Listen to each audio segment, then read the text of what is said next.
Hey everybody, welcome to the Elseworlds Exchange. This is a very special one for a number of reasons, the first of which is you'll notice it's not live, and that's because in order to finagle schedules, we have to make it a recording. So hopefully you enjoy this episode. It's about Ghostbusters. It's a long time coming. Been trying to do the show forever, and I was like, there's no way I can do this show without these two special guests that I have today. Today we have Dapper Dan Schoening and Erik Burnham. These two incredible creators have been working on the IDW Ghostbusters series since its inception. I think I'm correct in that assumption. I know that there was that What in the Sam Hamm Just Happened book, but we're not going to talk about that one. We're just going to talk about the ongoing / many series that have encompassed the world of Ghostbusters and deepened it and expanded it beyond even, I'm sure, Dan Aykroyd's imagination. Welcome to the show, guys. Yeah, thanks for having us. Yeah, thank you. Of course. It's a privilege to be on the show, and yeah, it's been at least 7 years, right, Erik?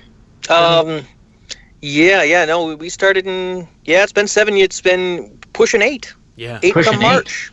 Yeah, 8 is enough. My immediate reaction was, I think it was 10, but I know you're right, it's 8, but we're getting there, and I feel like there's no signs of it slowing down at all. I remember when they announced they were ending the ongoing series, I was like, well, I guess that's it. And then 3 more miniseries happened out of that. So I feel like it's just going to keep going. I hope so. It would help with the rent. Yeah. Truly, yeah.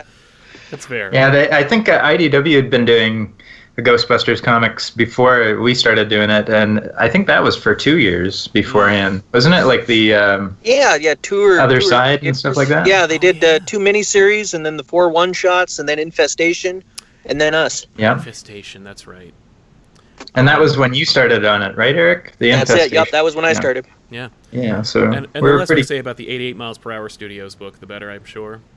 I'm not actually too familiar with it. I like the art in it, but I haven't read it. It's kind of cool. But if you've never heard of it, ladies and gentlemen, there was a little-known studio that somehow finagled the property of the license for Ghostbusters, did a 4, maybe it was more, issue miniseries, and then just disappeared. The whole book just disappeared. You can't find the singles. I think they promised there was going to be a trade. That never happened. Mm-hmm. Crazy, and the designs were insane. But anyway, so yeah, Ghostbusters. Yeah. Let's talk about your familiarity with the property, and more importantly, when you first discovered it, and when you went from, oh, I'm watching a movie, to oh my god, this is my calling, kind of. I mean, not to put you in a box where you're I'm all Ghostbusters, but it's I know that the two of you have a real penchant for the property, as do I. Even if my show wasn't called Ghostbusters Weekly or anything like that. So can always change it. That's true. Yeah, well, we'll see how this show goes. If this blows up, hell, I'll do Ghostbusters on Tuesdays. Yeah, that'd be great. I'd be down for that. Did you want to go first, Erik? No, by all means. You want me to go? Oh, okay. Go for it. Well, my first experience, I saw the movie in the theater when it came out in 1984. Wow. So I'm kind of giving away my age a bit. I was 8 years old when I saw it, and we arrived late. My mom took me to go see it, and we arrived just at the moment when the librarian turns into the monster version, and it totally scared the crap out of me. Being 8 years old, it was a bit questionable, but I fell in love with the film after that. A lot of the jokes I didn't get until I was older, because a lot of the material, especially Bill Murray's lines, are more adult-orientated. Mm-hmm. So, but it's great because you can watch it at different ages and get different things out of the film. And after the movie, obviously the cartoon was a huge influence in kind of grounding that love for the property and the characters. And ever since then, it's just been kind of a labor of love, and very humbled to be continuing the mythos with Erik and Luis and Tom at IDW. So, yeah. I'll go next. When I think I saw it on tape, because I was not old enough to see it in the theaters, but I You're a spring chicken. Yeah, very much so, comparatively. I mean, just but I know I must have seen the movie because I had a lot of movie related merchandise as a kid before the cartoon. or maybe around the same. Like, I remember the movie more than I remember the cartoon, if I go back far enough. But so the cartoon was very formative though for me because of its connection to the action figures. For me, it was like, it was more about being a Ghostbuster than it was watching the Ghostbusters. For me, it was like, get the toys and then just completely let your imagination go insane. And then Ghostbusters 2 came out, and I remember seeing that in the theater and being like, wow. And not knowing, that it was derivative and the exact same thing as the first movie. And, I remember as a kid being like, slime? Really? We're doing slime? And I'm like, really? Like, at that age, I'm like, I'm still criticizing the movie. But this is the same kid who, I remember seeing Ninja Turtles 3, the Turtles in Time, in the theater and being like, oh, they can make bad movies. Like, that was the movie that made me realize, like, you can spend millions of dollars and have like hundreds of people work on it and it can be bad. And I didn't know that was. I thought there was some kind of oversight where, like, if they were halfway through making it, if it was really bad, they go, oh, we have to stop. We're not going to spend all this money on a bad thing. How naive I was. They pushed through with that Ninja Turtles one, didn't they? They really did. That was like, that's like the definition of insanity. Let's keep going. Let's make it more like let's make a show that's more like that, and get the female turtle in there and everything. But anyway, that's another show. It was the cartoon, the toys, the sequel, and then rediscovering the first movie, and just kind of like, just the look really like captivated me. Like, everything about like how it looked and felt, like just the designs of everything and the ghosts and then of course the humor and just the fact that it was like a well orchestrated comedy that has this incredible fantastical element to it. All that just enraptured me, and I'm like, I'm stuck. Like, I couldn't extricate myself from that franchise again. To the point where, like, I've been hashing out a Ghostbusters suit for the past 3 years, where I'm like, okay, I got the flight suit, and then I work on the proton pack, and then I get the accelerator, and then I got to get these boots, and I got to get this, like, my name tag, and it's been like cultivating for 3 years, and so I'm like, once it's perfect, I'll never get another Halloween costume again. I have it, and it's going to be. It'll be the definitive one, the go-to. It's the one that I've been like trying to replicate. Like, I remember as a kid getting like the plastic pack and having the flight suit that they issued for kids that had the logo from the second movie, and I'm like, this is it. And then, like, of course I outgrew it, and I'm like, they're not and then time had passed, and the public's perception of Ghostbusters was like, it's old and it's done. So it's like, in my mind, you're never going to get it again. So I had to go back and like make it myself. And it's only recently, oddly enough, that like, Spirit Halloween is making those crazy, like, accurate, accoutrements that go with it. They're making the trap and the goggles and stuff. Which is kind of awesome. But Erik, what was your first introduction to Ghostbusters? Oh, geez. I know it was on tape. I was over at a relative's house, and just as the tape was ending the first time, I said, "Oh, what's this?" And so like, "Oh, we'll throw that on, and then the kids will be quiet and watch the movie." And nice. So I just got sucked in and enjoyed it. And of course, later with the cartoon, I do remember being told in elementary school that I should not be so interested in this stuff. It would never go anywhere. You can't make money with this. Yep. And I also remember getting sent down to the principal for some of the phrases that popped back into my head when I was out on the playground. But Mother Puss Bucket. That's the one. Wow, really? And but no, it just the humor as a response to terror always just kind of resonated with me, and that just kind of stuck. I just it hit the right spot at the right time, and I was interested from then. Nice. When you guys became the team, pretty much for me at least, the definitive team for the comic book iteration of Ghostbusters, when you were first approached, Erik, I know you were approached first, Dan, you came later. Erik, when you were first approached, and then we'll move on to Dan, were you like, I hope I get to do this for 8 years, or were you like, oh, that's a job, I'll do this? I didn't have a time. I really like doing this job. It's something that's easy for me to do. I mean, comparatively with all the other things that I could be writing, to say nothing of actual work. But I mean, it's something that comes naturally to me to write in these voices and in this way. So I am on it until they tell me I can't do it anymore because they're not going to pay me.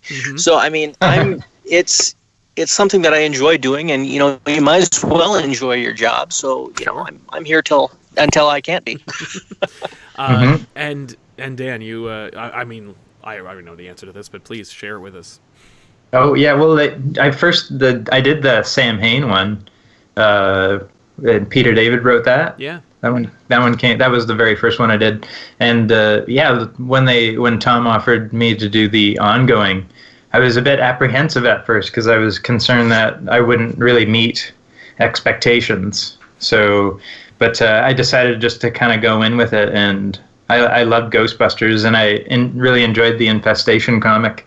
I was hoping that people would enjoy my art as much as Kyle's because he did such a great job on those 2 issues. And it was a bit daunting at first, overwhelming, just because it's something I love a lot too. And I'm grateful that I took it on, and I surely was not expecting it to last this long. It's kind of being contract and freelance, you kind of just take jobs and expect them to last a short period of time. So I think it's a real blessing to be able to continue doing this for as long as we have. Yeah, it's been a great ride. Your experience with Ghostbusters, I'm very familiar with Mr. Schoening's work because, of course, we've worked together in the past on Flights of Fancy of mine, and I was a huge fan of your work before you had ever had a Ghostbusters project. When you were doing Ghostbusters, I guess it's called fan art. I don't want to necessarily downplay that. Fan art. But that and cartoony are dirty words in comic books, right? Exactly. But like your depictions of the characters are not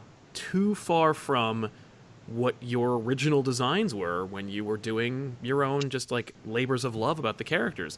Did IDW say to you like, just do what you've been doing? Or were they like, you could probably tweak Venkman a little bit? No, they just from the beginning they were just like, draw whichever way you like. So I was kind of continuing that design because it was something that people were already familiar with. So I thought it was easier for them to jump into, and it just felt more comfortable. And as the comics have kind of progressed through the years, kind of been pushing designs, and I think they've refined quite a lot. I usually compare it to like the first season of The Simpsons compared to what you'd see now. Yeah. It's like kind of an evolution of design throughout the years. So I think they're getting along, and it would be interesting to see me draw them in different styles. And it's been nice with the current thing that I'm drawing now. It's giving me an opportunity to kind of dabble in a heavier inks and just a different design aesthetic. So. But I think that answers it, does it? Definitely. do you think that when you were first working on the book together, when you were like, okay, we're gonna do Ghostbusters, was it kind of like we're gonna tell?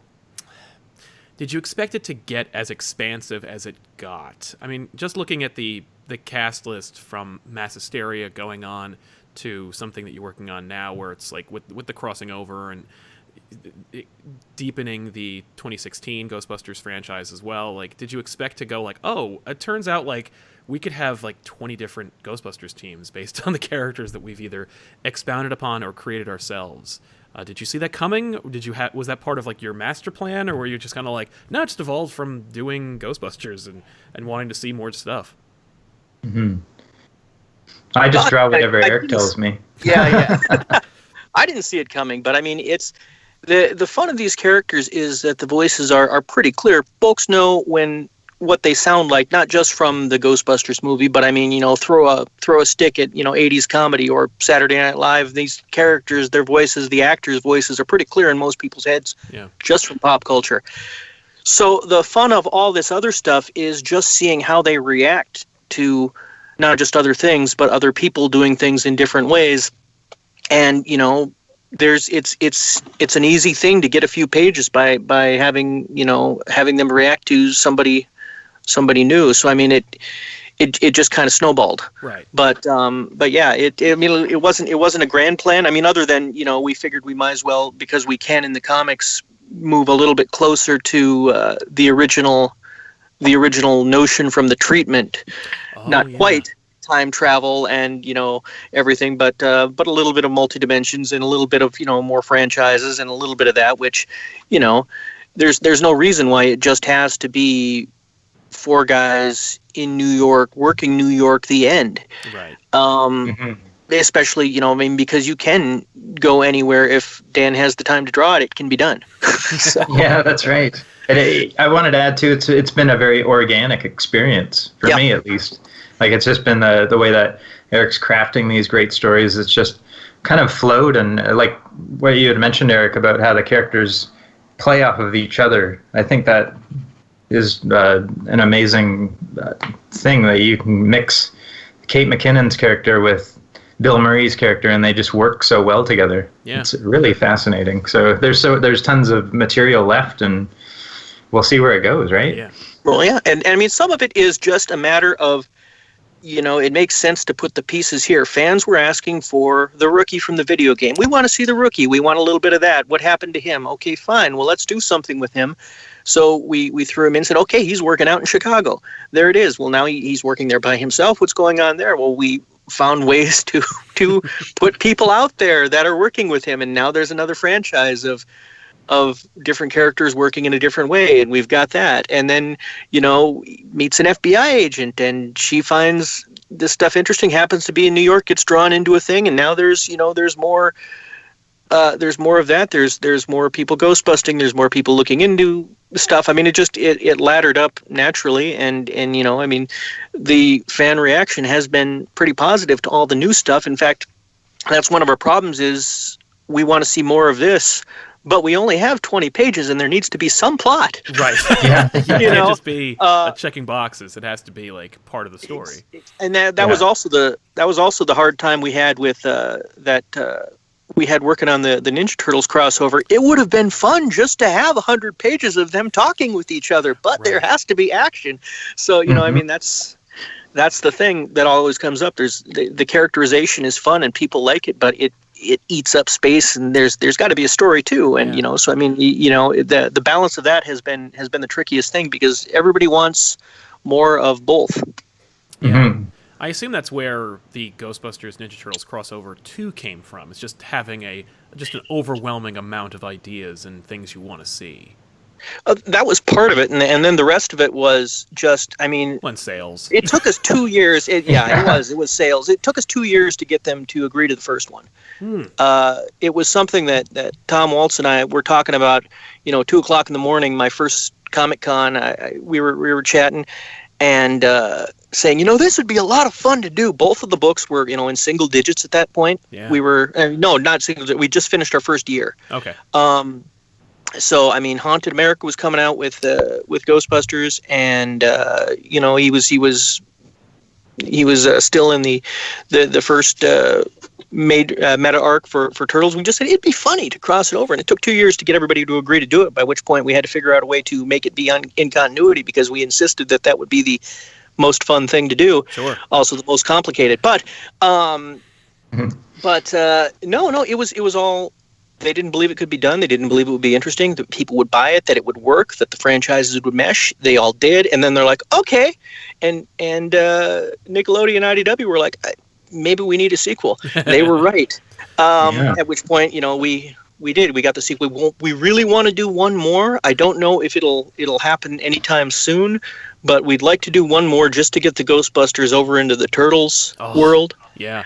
I don't know if it'll ever happen, but if it does, that would be the plan. We'd shoot for. So if it doesn't, we'll have to do another episode where we just talk about what would have happened. Yeah. Yeah. What if? What if? Oh man. We just have to keep praying to Evo Shandor or Gozer. There it is. Maybe it'll happen. Yeah. Evo, Vigo, and Bobby. That's what it is. Yeah. So the demigods. I had a question regarding likenesses and the whole, like, the look of the series and your visual interpretations and influences, because from the Real Ghostbusters, we know, you know, basically from like folk tales, that Bill Murray had a real problem with the voice from Lorenzo Music, and they switched it over to Dave Coulier, and they were Egon looks nothing like Egon, you know, that, like, nobody looks like each other, and it was because of likeness rights. Or at least that was the rumor. Is that an issue in the comic too much, because I've noticed that they are certainly more accurately portraying the characters or the actors that they portray. Particularly when you see somebody like when Louis Tully finally shows up in the series, or and other characters that are clearly based off of the actors that play them in their original incarnations. But like, is that ever a concern? Do you get pushback about that, or is it like, oh no, it's a comic, they say it's cool?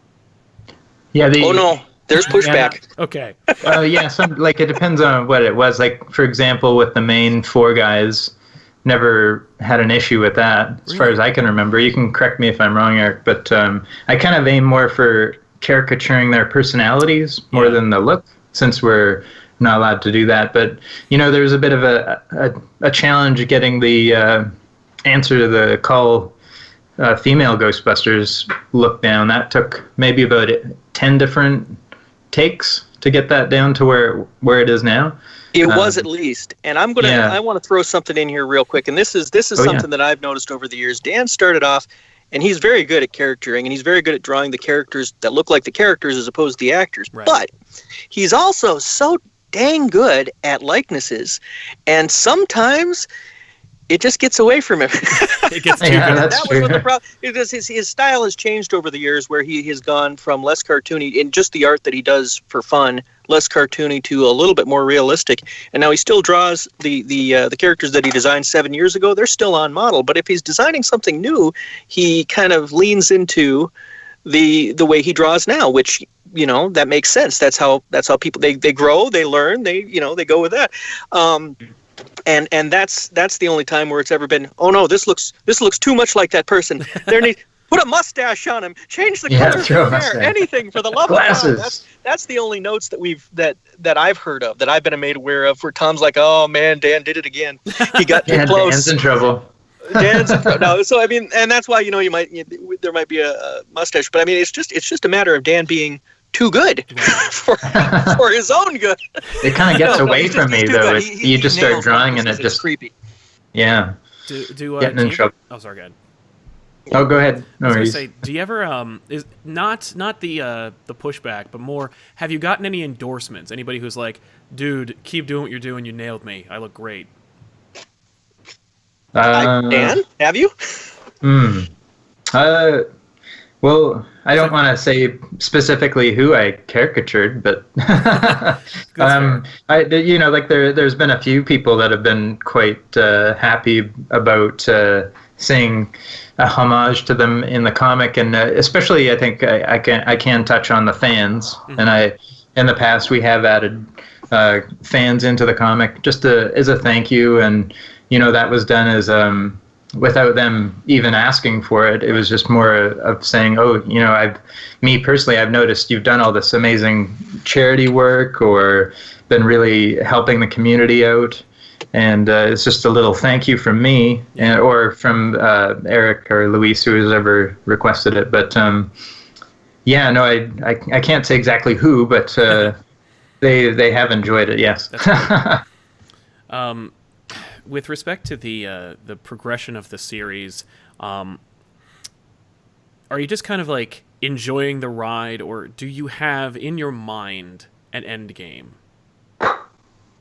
No end game. I mean, it will go until it stops. I mean, they're never going to stop with the franchise, right? In general. I mean, the IDW comics will stop at some point in time, and who knows if someone will or will not pick up the license again in the near future. At that point, right.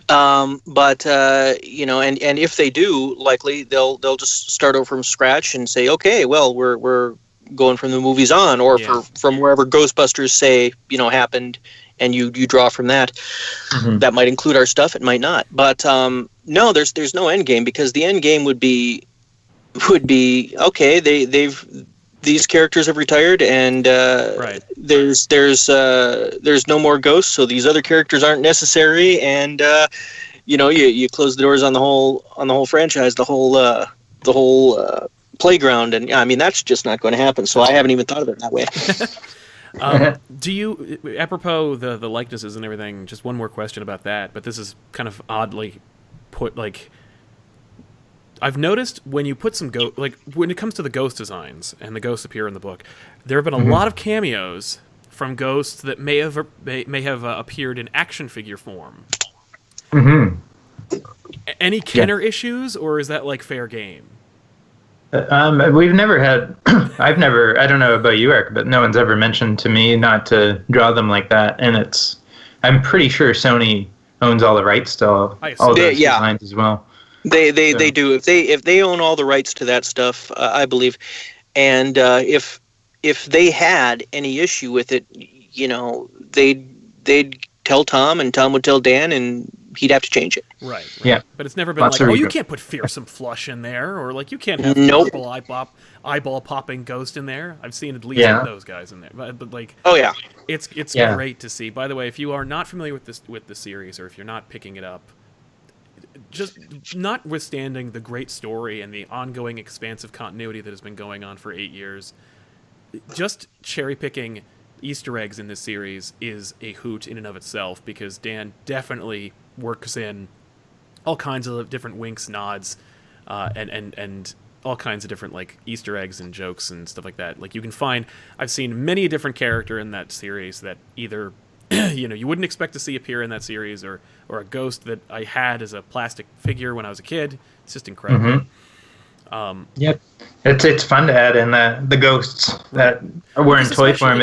I can imagine, like, what is the when it comes to the nature of your collaboration, Eric, when you're writing, do you say like a scary ghost jumps out of the wall, or do you have like intimate description about what kind? I mean, like sometimes the job obviously is like an old lady died in the house, it has to be an old lady ghost, but sometimes it can just be like a spectral like thing that's just flying around the city. Do you say like, Dan, knock yourself out, pick another one of your action figures, or do you just go? No, sometimes I put in no description at all. Sometimes I put in a ton of description, and no matter which way I go, Dan says, I feel like drawing this toy. And that's what's going to be on the page. Most of the time, yeah. Yeah, most of the time. And, I can't fault him for it, you know what I mean? If I want something super hyper specific, I'm going to have to, draw it myself and give him reference and then beg.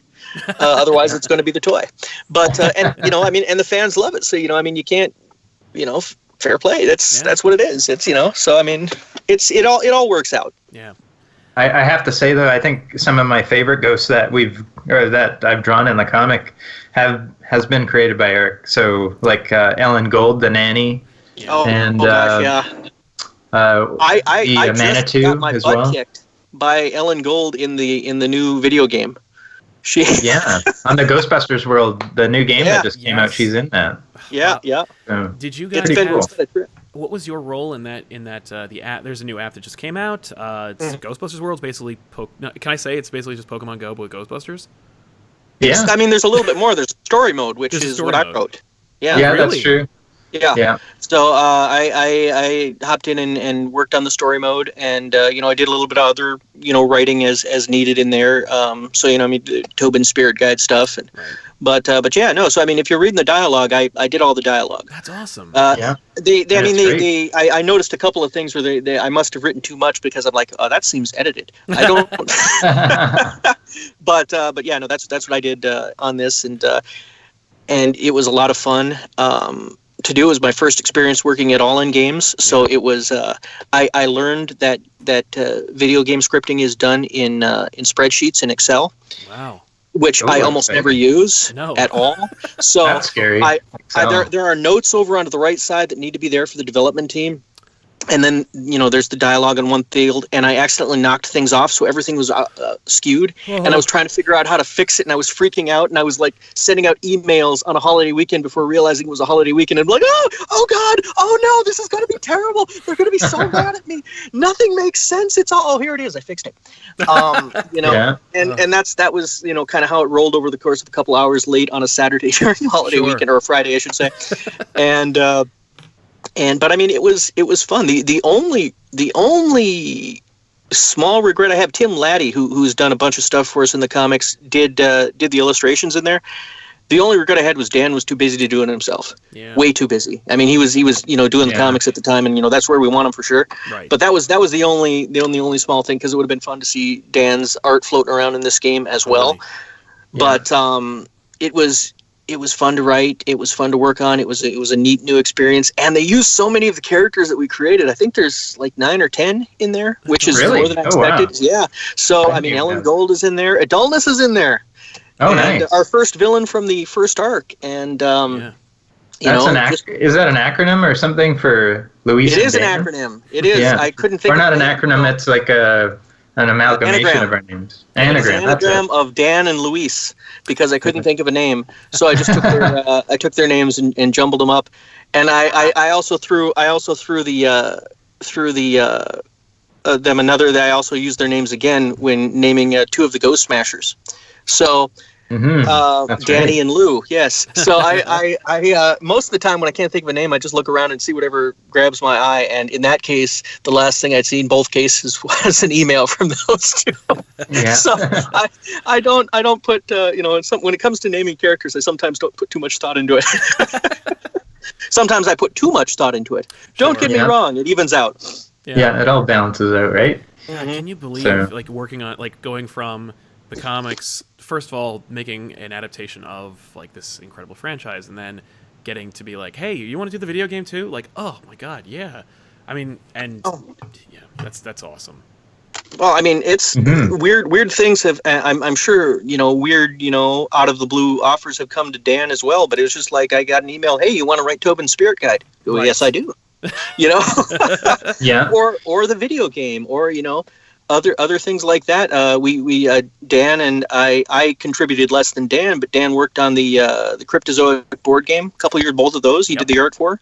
To design the little board pieces. I did the whopping thing. I wrote like a 2,000-word short story to go in the instruction manual. But I mean, still, it was fun to have just a little bit of involvement and be invited, and so it's cool to be seen as connected to the franchise, to have other people reach out of the blue. Yeah. And I mean, there are folks. The one thing that we haven't done yet that that fans have asked for is for action figures based on Dan's designs, and I know I'd love to see it. Oh, I know Dan wants to. Even not you know what? Screw it. Even if it's not action figures, if it's a little PVC figure, that's in a pose, I'll take that. Yeah. Yeah, that would be fun to see for sure. Great. Well, And I know we're still waiting on those Diamond distribution. The Real Ghostbusters action figures that are coming out sometime. Oh, yeah. One day. Yeah, I got to look at those at San Diego this last year. I did a double take because I didn't know they were coming out. Right? Yeah. No, I saw the preview. Like one of my news articles came up, and it was like I just saw them. I'm like, oh my god, that's awesome! I didn't even know those were coming. But yeah, I think that's if it's not inevitable, it should be the Dan version of the universe, because like you've done it all. Let's get into this, especially because of like it's not for nothing, but like this is kind of the visual look. This is the look of Ghostbusters for almost a decade now. Like I mean, yeah, a little bit longer, right? and Dan will have had the as far as overall content, the largest amount of Ghostbusters material will have been of Dan's designs. Yeah. It'll eclipse the designs of the cartoons here within a couple of years, just for content and length of time in the public consciousness. And so I mean, there you go. Right. That would explain all the bags under my eyes. That would do it. Yeah. Also, the scripts where I throw in 30 characters. Dan, it's a splash page. Here's 40 characters, 30 characters. Get them all in there. The crossing over was a good challenge because there was over 50 Ghostbusters, right? Yeah. So it was pretty close. I was tired by the end of it. I'm still recovering, but it was a great experience though to mix all those characters together. It was fun to mix them. There were some small regrets just because there were some wires crossed. I would have written it differently if I'd known that it was going to be collected in one book instead of 2. Oh. And I wrote it so that there would be a natural break in between 2 trade paperbacks. Yeah. And it works fine, but I would have rather had more crazy mixing sooner.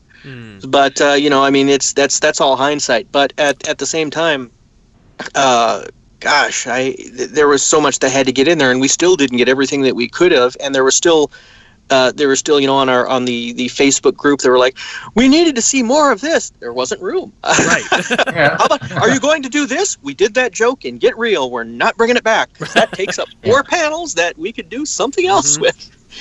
And, but I love the fan base. The only thing that has ever really galled me from the positive fans, now, I mean, negative fans are another matter. The only thing that's ever galled me is we talked about Dan sneaking some into the background. Some people are very insistent that they need to be in there. And that gets, I'm just saying it now because Dan is just being so darn nice to. So Canadian. So Canadian. Okay, he's so I guess Canadian. you gotta go in. I'm throwing the Minnesota nice out there. Just don't do that. It's not cool.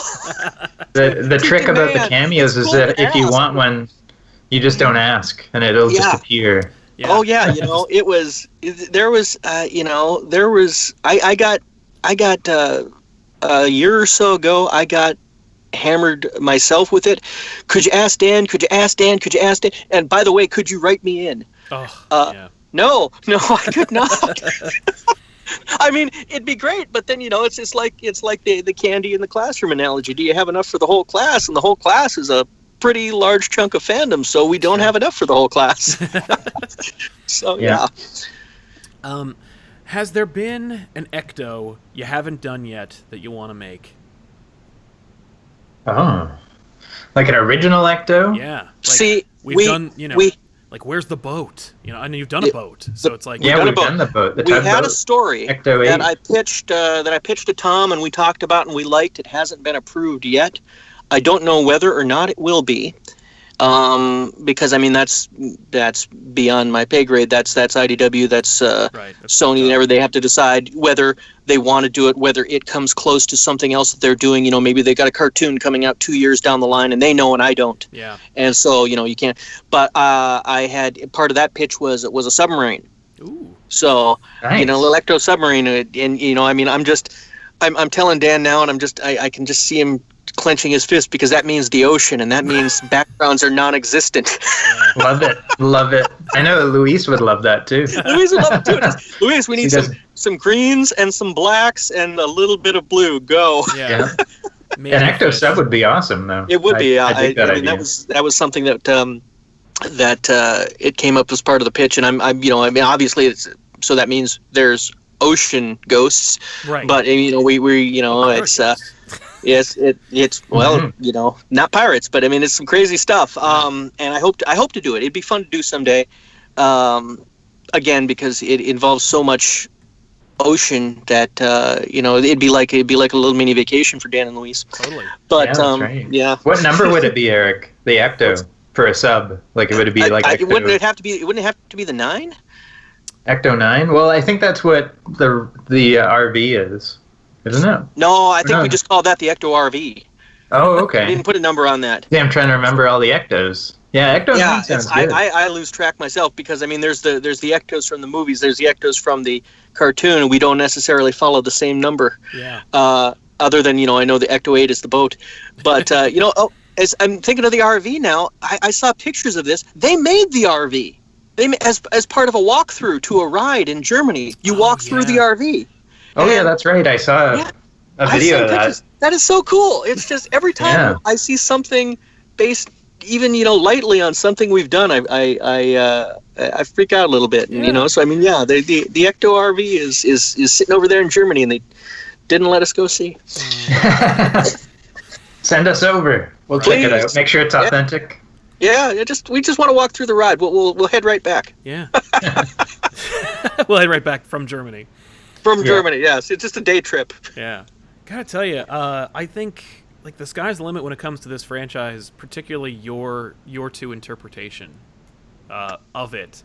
I could never have imagined that Ghostbusters have gotten so expansive and so far-reaching, despite the fact that it's like a franchise that's grounded in the concept of reaching into the netherworld and beyond possibility.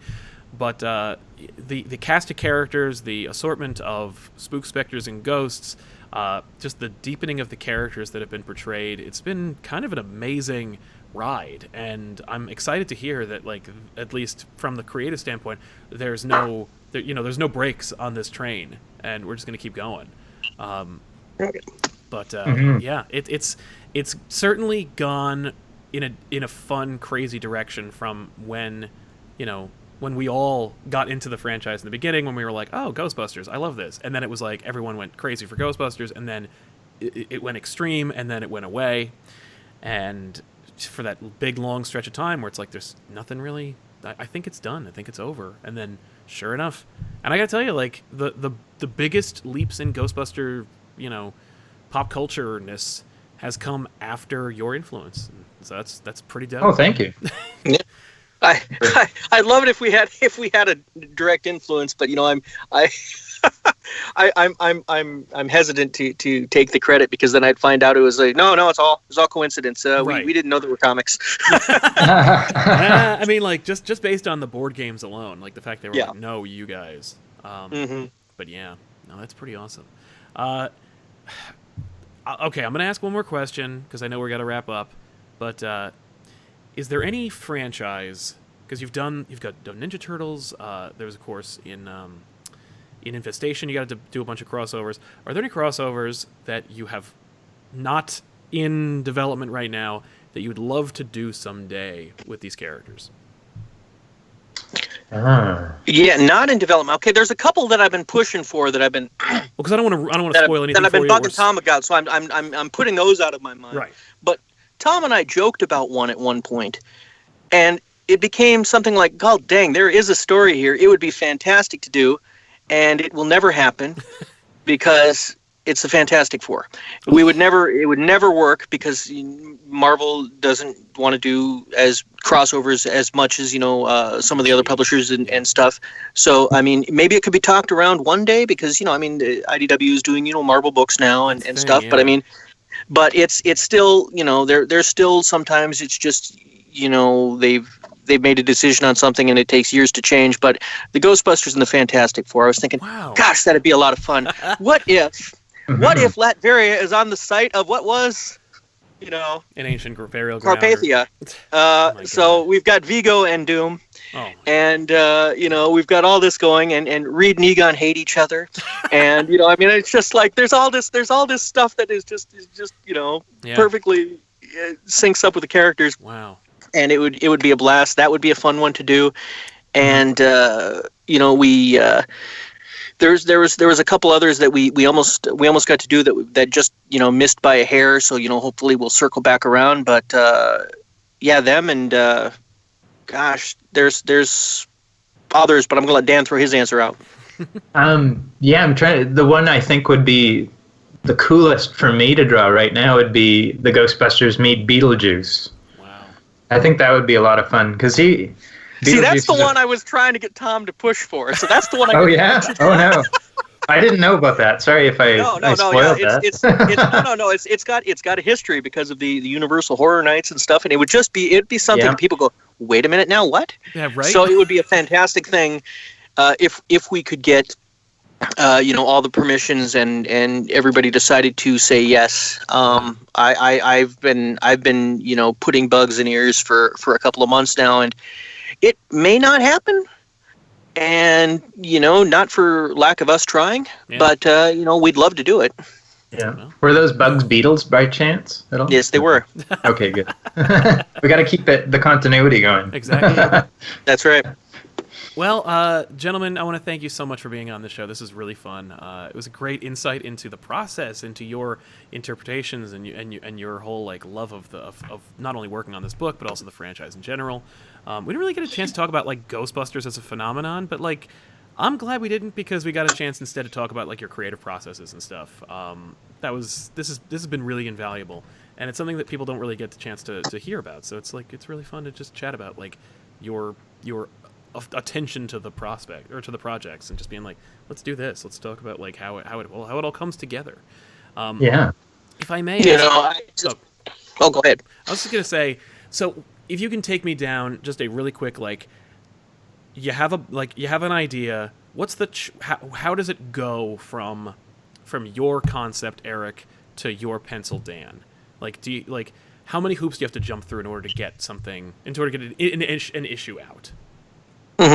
Well, I come up with the idea. Sometimes, we we need an idea faster than maybe I'm ready for it. Just, in the case of life or other projects, we need an idea now. You don't have to write it for 6 months, but we need the idea now because of the way orders work. Yeah. So I send the orders or send the idea out. I then try to write something resembling the solicit information into a script. Okay. And and then Dan takes it, and he about 50% of the time it looks exactly like I expected it to in my head, and 50% of the time it's the exact opposite, which is weird. I envision in my mind's eye like they're walking left and Dan draws them walking right. But no, he draws and he throws in his own things, his own ideas, his own jokes, or just the way that he constructs the page, and I take that and I change dialogue, or in some cases, like in Crossing Over, he insisted on adding those little Ghostbusters sprites from the Sega. I'm like, Dan, they're right there. You can't miss them. I didn't write them in, and they're right there, and nobody's going to know. Now I have to figure out a place in the story, because you can't just give me five little sprites standing in front of everybody. You can't just give me that and not expect me not to do anything. So they were some of my favorite characters from that. Exactly. I made them into brownies because I didn't know what else to do with them. They're so cool. But no, he'll throw in a flourish or an idea, or he'll sometimes. I mean, he will actually suggest it before he draws. Can we do this? Or before I write, can you add this for me? I'd like to draw this. After he's done his part with the layouts, I'll fix the script, change the script if need be, and if there's something maybe that it's rare. I think it's only happened 3 times in the years we've been doing this where I ask him to make a change. It doesn't happen much, but that'll go, and then he goes to the final art. I mean, that's usually the process. I don't know how it looks from his end.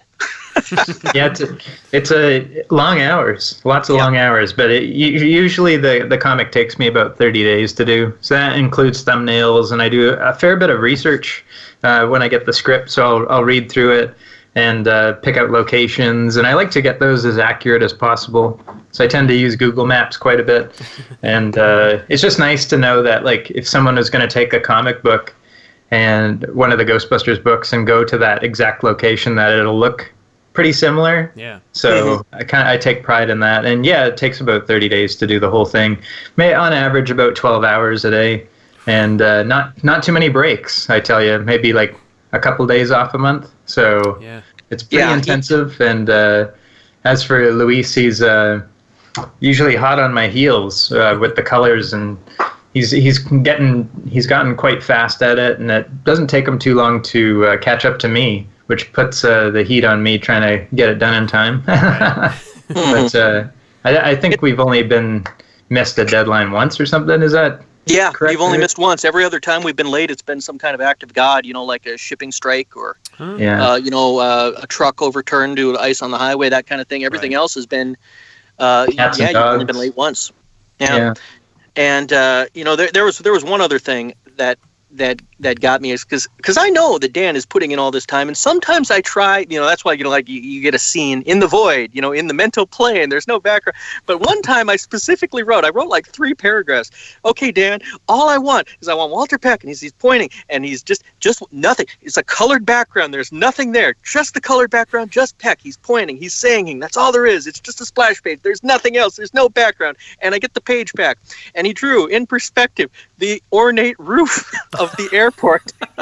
Every single line on every single time. There are lights. I'm like, I couldn't help myself. How often do you get to draw an airport in Ireland? Not often. I know. It's just it was great. I was just like, I tried. That was the one. Yeah, I and every once in a while I'll do it. And he refuses. Yeah. Eric just shakes his head. But I mean, I say that as a joke, but it's beyond appreciated, because I can't think of a whole lot of artists in comics these days who will put the level of effort, the level of detail, the level of attention, the level of time in and be on a book month in, month out for almost a decade, doing that every single time, every single page. I can't name too many artists doing that. No. So, I mean, it's beyond appreciated. by the fans, by the rest of the creative team, by the publishers. Everybody appreciated it. It's amazing work, and again, rare. Yeah. Well, it really stems from just a passion of, though the story is great to start off with, and that is inspiring unto its own, and having a passion for Ghostbusters and just art in general, and that desire to want to continue to get better every day at what you do. Yep. So, yeah. Well, can we share one more thing? What's your favorite issue? Single issue from your run? Ooh. Oh, geez. Actually, I know mine. Do you okay, have you yours? go ahead. I'm still thinking. Okay, you can think about yours. Mine, I always go back to the Haunted America issue when the Ghostbusters visit New Orleans, and I think it's mainly because I've never been there and I really want to go. I find that city just fascinating to look at. It's very visually appealing, and getting to research it and explore the culture of that city and the ghosts that still reside there is really cool. And the villain was a lot of fun too, the Marie Laveau. And I studied up on the history of that ghost and where it exists in the city, and the history of how she came to be is just really fascinating. So that one always sticks with me. It may not be the most artistically appealing in my eyes, but overall, I think for the story and just the richness of it, it's still my favorite. So I like that one a lot. Nice. Yeah, it's tough for me to pick because I tend to view in terms of the scenes, the panels that I liked. So, I'll say the next one we get to work on is going to be my favorite because that's the way that works. But the scene that I had the most fun with, because I didn't know if it was going to work. I didn't know if they were going to let it go and without any comments. And if the fans would embrace it, was when Peter exercised himself back in the second arc. So he's possessed, and he just uses psychology to talk his way out of being possessed. I remember that was something that I had a lot of fun in the execution. Expected it would, yeah. That's awesome. I think for me it was something. It was got to be. I don't remember if it's a single issue, if it's more just like. But Ghostbusters Get Real blew my mind. Just not only the whole execution, but also just the effort that went into to make the trade paperback look like a cassette tape. Again, that's all Dan. That's where my mind went when it was a cover. I was like, oh, it's got to look like those old the VHS covers from the 80s. That's what I meant. When they only released like a few episodes on the VHS, but yeah. I was like, it's fun to have that. Yeah, I'm like looking at it, and it has the joke on the FHE company. I'm like, this is intricate, and a perfect distillation of what you can expect from this trade. Just a great looking and great reading series. So if you aren't already on board, go out, find every issue you can of the Ghostbusters series from IDW. What's the subtitle for this current one that's going on? The current one is Crossing Over. Yeah. The final issue of that miniseries should be out in a few weeks here, number 8. There you go. Yeah. So sometime in November. Gentlemen, thank you so much for joining me, and I hope we can do this again sometime. It was awesome having you, and good luck. Thank you. And keep up the great work. And we'll see you guys next week with another episode of Elseworlds Exchange. I'm Sal, and this was Dan Schoening and Erik Burnham. Thank you so much. Thanks for having us. Of course. Yeah, thanks. All right.